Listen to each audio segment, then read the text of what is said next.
गरीब दर्जी माँ की 5 बेटियों का फूलों का गाउन। पलक एक सुंदर सा गाउन पहने हुए अपने जन्मदिन का केक काट रही होती है। तभी उसके पड़ोस में रहने वाली 5 गरीब बच्चियां सोनी, प्रीति, नीलू और सबसे बड़ी सपना गुनगुन को गोद लिए फटी चिटी फ्रॉक पहने हुए जन्मदिन में आ जाती है। तभी 5 साल की प्रीति हाथ आगे करके पलक से कहती है, पलक, हमें भी अपने जन्मदिन का केक खिलाओ ना। हम 5 बहनों ने कभी भी केक नहीं खाया है।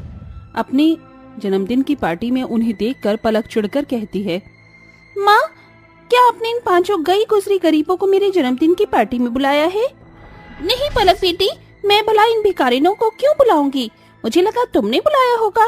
माँ, ये गई गुजरी गरीब मेरी सहेली थोड़ी ही हैं जो मैं इन्हें बुलाऊंगी। देखो तो कैसी फटी चिटी फ्रॉक पहनकर भूखे नंगे की तरह केक खाने चली आई। मेरा पूरे बर्थडे खराब कर दिया इन्होंने। ओह! ये कहकर पलक रोने लगती है, जिसे देखकर अमीर घमंडी मोना उन 5 गरीब बच्चियों को धक्का देते हुए घर से बाहर निकाल देती है और सबसे बड़ी सपना, जो कि गुनगुन को गोद में लिए हुए होती है, बड़ी तेजी से उसका हाथ पकड़कर उसको घर ले आती है, जहां उनकी गरीब दर्जी माँ सुधा गर्मी में मेहनत से कपड़े सी रही होती है। सुधा, कहाँ हो तुम सुधा? अरे भाई, कौन है? इस तरह से क्यों चिल्ला रहे हो? अरे मोना जी, आप संभाल कर रखो अपनी इन गरीब बेटियों को। फ्री फंड का खाने के लिए किसी के भी घर पहुंच जाती हैं। आज तुम्हारी इन 5 गरीब बेटियों ने मेरी बेटी का बर्थडे खराब कर दिया है। अपनी बेटियों की तरफ से मैं आपसे हाथ जोड़कर माफी मांगती हूँ। मोना जी, माफ कर दीजिए। ये बच्चियां हैं, नादान हैं। भाड़ में गई इनकी नादानी। अगर दोबारा से ये 5 कभी भी मेरे घर आई ना तो देख लेना तुम। इस तरह से मोना बेचारी गरीब दर्जी सुधा को सुनाकर चली जाती है। क्यों गई थी तुम 5 उनके घर? हमें माफ कर दो माँ, सोनी और प्रीति को केक खाने का मन कर रहा था, इसीलिए हम वहाँ गई थी। माँ, तुम्हें पता है ना, मोना आंटी की बेटी पलक ने कितना सुंदर गाउन पहना था। माँ, तुम हमारा जन्मदिन क्यों नहीं मनाती? हम भी सुंदर सुंदर गाउन पहनकर अपना जन्मदिन मनाना चाहते हैं, केक काटना चाहते हैं। देखो, हम सब की फ्रॉक भी फट गई है। हमारे लिए गाउन खरीद दो माँ।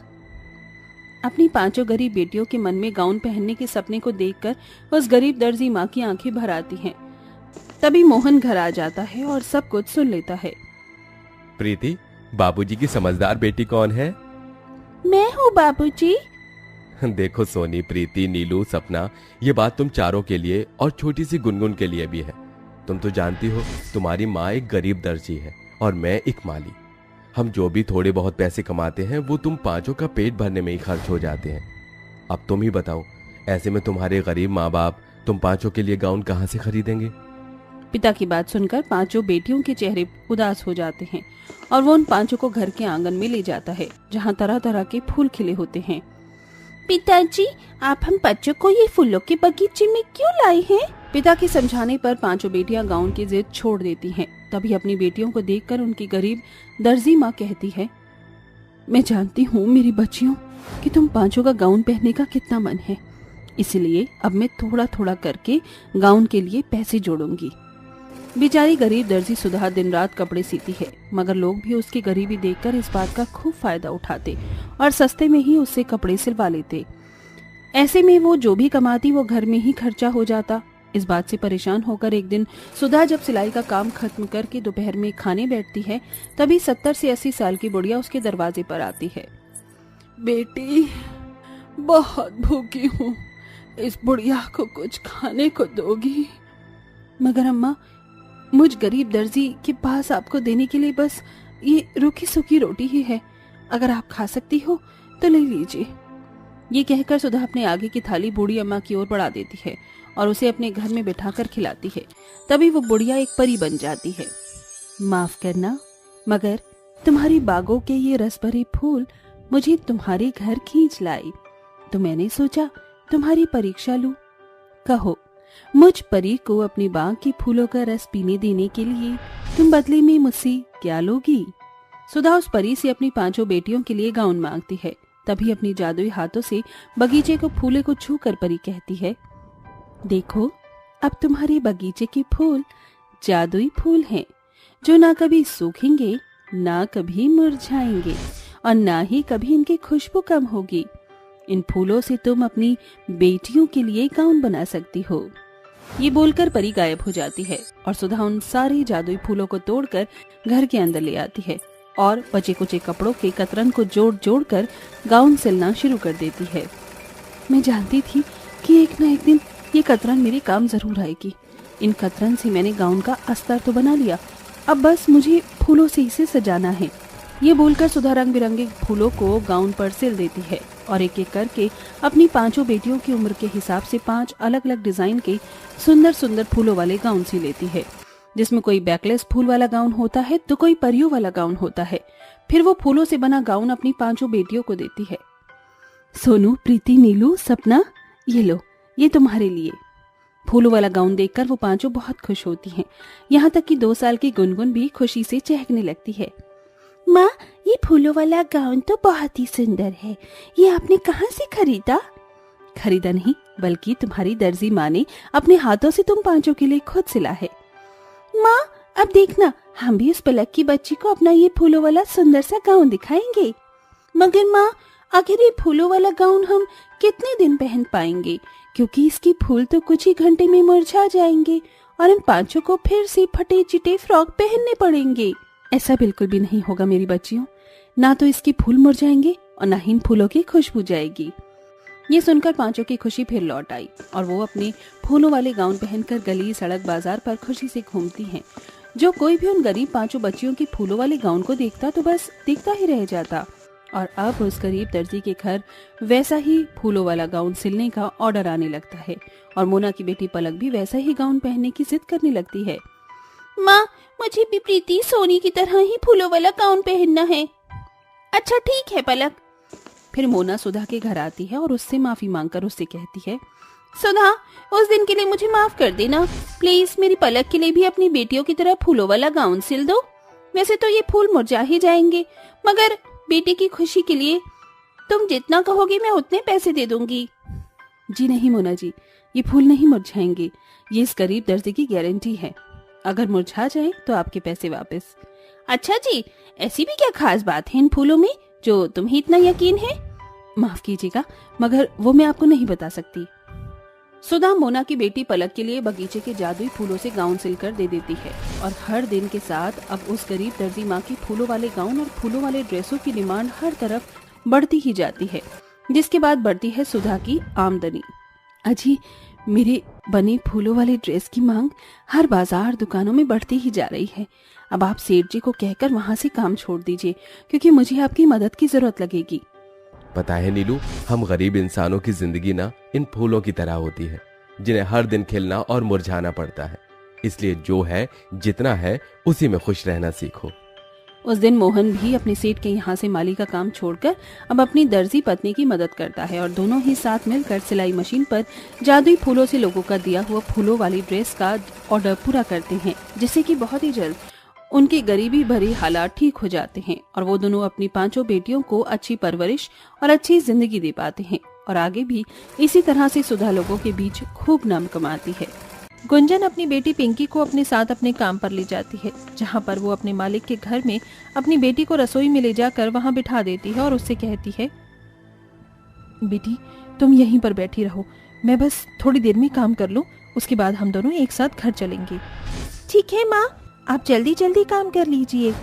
पिंकी अपनी माँ को काम करते हुए देख रही होती है तो वहीं गुंजन अपने मालिक के घर में बर्तन धो रही होती है और उसके बाद वो पोंछा लगाना शुरू कर देती है। कुछ ही देर में गुंजन का मालिक आ जाता है। पीहू, पीहू, अरे पीहू कहाँ हो तुम? कहीं दिखाई नहीं दे रही हो।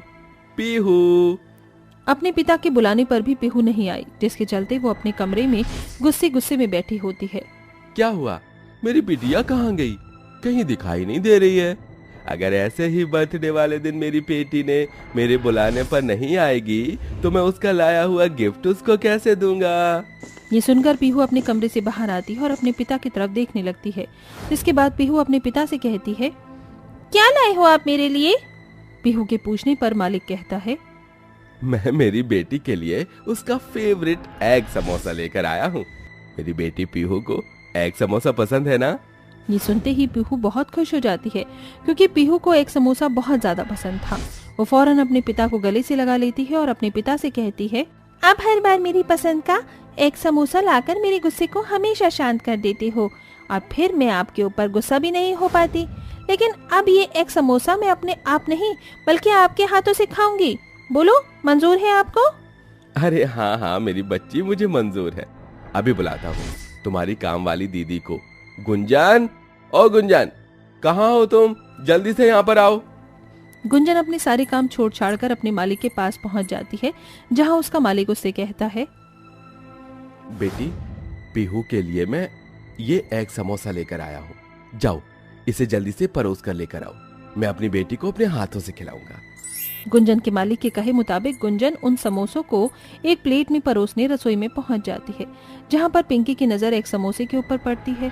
वो उन्हें लालच भरी निगाहों से देखने लगती है, जिसके बाद वो अपनी माँ से कहती है, अरे वाह माँ, क्या ये एक समोसा है माँ? अगर ये एक समोसा है तो मेरी भी बहुत ख्वाहिश है कि मैं भी एक समोसा खाऊं। मुझे भी थोड़ा सा दे दो। अरे नहीं बिटिया, ये हमारे लिए नहीं है, ये तो मालिक साहब अपनी बेटी के लिए लेकर आए हैं। आज उनकी बेटी का जन्मदिन है तो उनकी पसंद का एक समोसा लेकर आए हैं। चलो, ये मैं उनको देकर आती हूँ, तुम यहाँ मेरा इंतजार करना।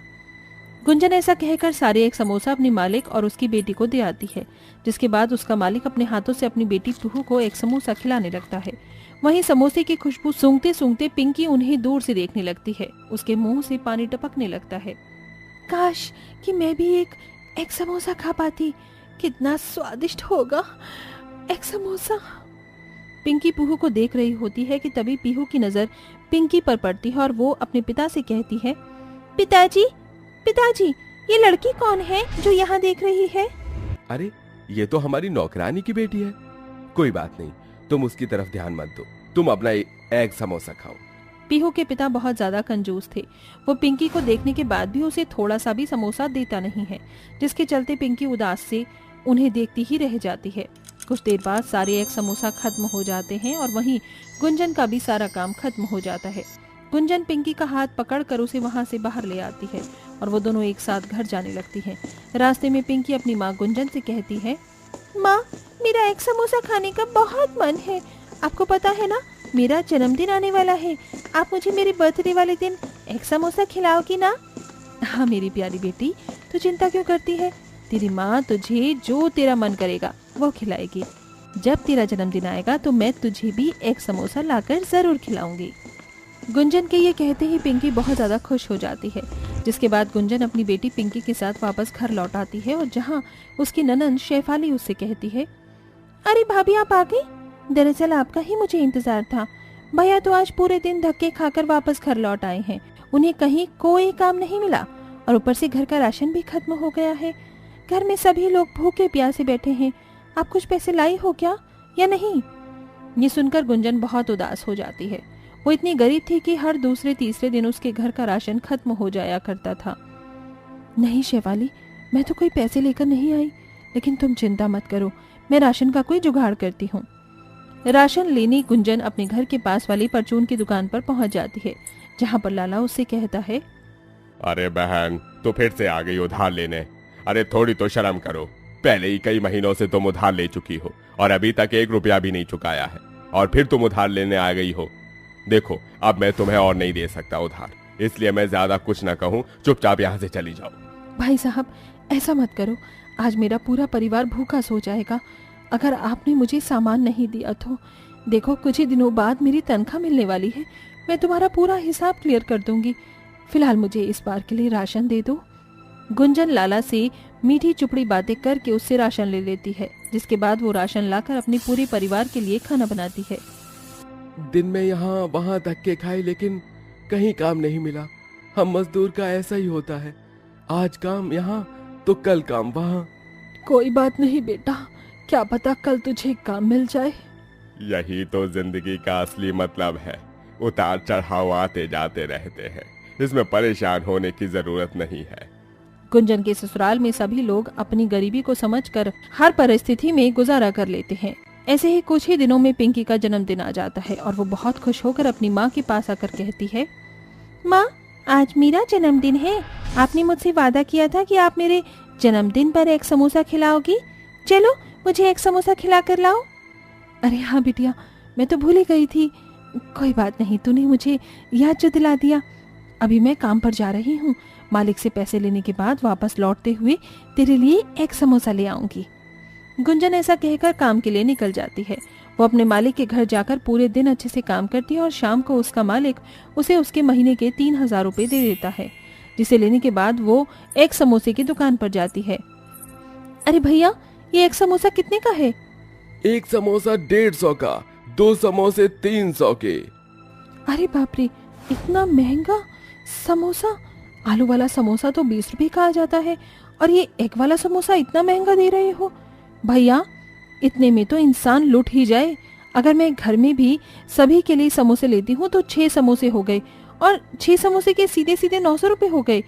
हे राम, इतने में तो मैं पूरे महीने का राशन भी आ जाएगा। सबसे अच्छा होगा कि मैं इस आदमी को एक समोसा बनाते हुए देख लूं और घर में सबके लिए खुद ही बनाकर उन्हें खिलाऊं। गुंजन ऐसा सोचकर वहां से एक समोसा सीख कर चली आती है और लाला की दुकान पर पहुंच जाती है, जहां पर वो लाला को कहती है, मैंने कहा था ना, इन तनख्वाह पर तुम्हारा सारा हिसाब कर दूंगी। ये लो 2,000 रुपया। अब तुम्हारा हिसाब क्लियर हो गया लाला। अब मुझे आगे के लिए राशन दे दो और हाँ, मुझे एक समोसा बनाने का सामान भी दे देना। लाला से गुंजन सामान ले लेती है, जिसके बाद वो घर आकर सभी के लिए एक समोसा बनाती है। एक समोसा बनाने के बाद वो सबसे पहले अपनी बेटी के पास जाती है।